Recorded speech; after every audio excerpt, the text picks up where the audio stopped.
Hello, wrestling fans. Welcome to another edition of Front Row Fanatics.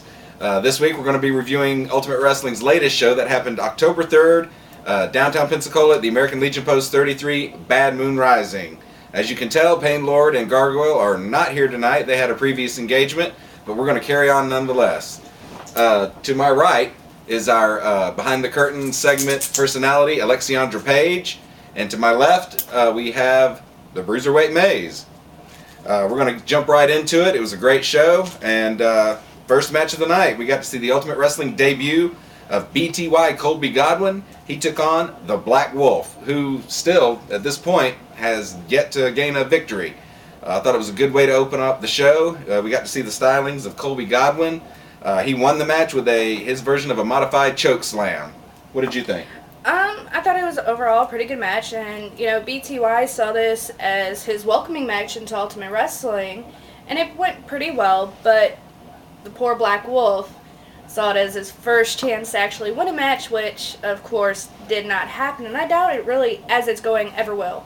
I wouldn't say that. What about you, Maze? Yeah, I thought it was a decent match. Black Wolf had to have gone in that match a little nervous, but he's showing promise. He's getting better, but just couldn't pull it off. BTY's got a few years on him, so experience was pretty much what's got over on him on that one. Right, and I'm kind of interested to see where BTY goes next. A lot of opportunities at Ultimate Wrestling, and also a lot of competition. The next match we saw was a returning Jet Angel. He took on the meanest man in Milton, Turbo Ted. In the end, Turbo Ted applied an Indian Deathlock to Jet Angel and didn't release it by the 5 count and got disqualified, giving Jet Angel an overall victory. I've said it before, I'll say it again, I'm not totally sold on Jet Angel yet. There are people sitting here that have beaten him. So, time will tell. I'm not a big fan of Turbo Ted either, but I think if the match would have went on, he would have got the victory, but as it stands, Jet Angel won. What did you think? Yeah, I'm not a big fan of either one of the boys, and honestly, the match bored me to tears. I just really want to know what they're going to do to Turbo Ted for continually messing people up. Well, that's true. He is on a mean streak as of late. Something needs to be done. What did you think? Well, I personally don't care for either one of these people. I've beaten Jetlag twice.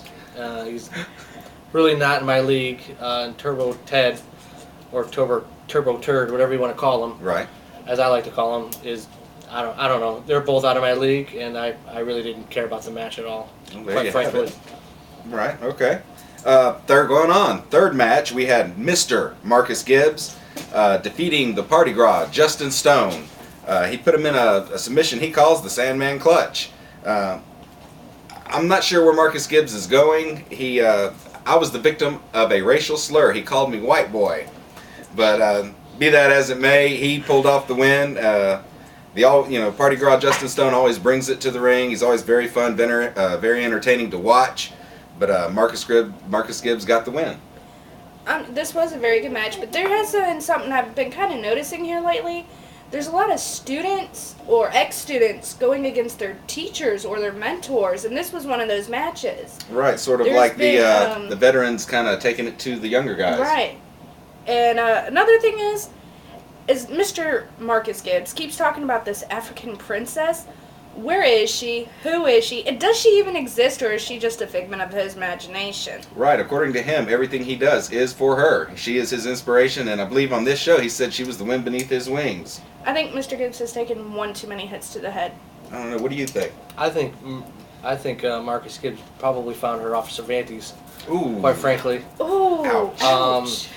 Marcus Gibbs, he's coming up. He's really fun to watch. As everybody knows, I trained him, and he's doing great. Justin Stone, Party Gras, I've known him for a long time. We've crossed paths a few times in Ultimate Wrestling and other organizations. He's a tough guy. So it was a good match. I actually watched this match and thought it was a really good match. And Marcus really has proven that he's not taking anything from anybody at this point. His chocolate boy ways is going downhill. So I was impressed by him, actually. Plus, I'm a big fan of Party Gras Justin Stone's finishing move, the Party Valley Driver. Our next match, we're going to jump right into it, was the feature, Carlos D'Angelo, the X Factor champion, taking on the unpinned, unsubmitted story of the year, the A-lister, Brian Cage. In the end, Carlos won the match via a countout. Brian Cage somehow ended up hitting his head on the iron railing surrounding the ring and could not get back in the ring in time, to the dismay of Carlos. My thoughts on the match were, a lot of people have tried to end the streak, but Carlos seems to have taken exception to this and took a personal interest in ending the streak. So I don't think we've seen the last of these two guys going at it. What do you think? I got 2 things to say on this one. Well, maybe 3. First off, Brian Cage, you're big-headed. Secondly, the one of you guys who finally pins him or submits him have my personal invitation to come on this show and rip up that picture. Never happened. Everybody here is getting tired of seeing it. Another thing is I believe the only way that anybody's ever going to beat him, because he's such a coward and always seems to get counted out or disqualified, would be, excuse me, a no DQ, no count out, anything goes, pinfall anywhere in the building. Falls count anywhere. That might not be a bad idea. That is what I want to see, because that boy is finally going to go down. Well, time will tell. What did you think? Well, yes. I actually blame Carlos for making us lose the Ecstasy of Gold That's tag. right. You were paired up with him. That's right. I was paired up with him, and I offered him some ideas and ways to win the match, and he didn't feel like he needed to take that way. Stupid on his part. We lost, but all in all, it was a decent match. That's all I'll give it. And just to touch on the Ecstasy of Gold, we said on this show that when you enter the tournament, you have to be in it to win, and apparently He wasn't. he wasn't down with that. So, all right, fans, we're going to take a quick break, and we'll be back right after this.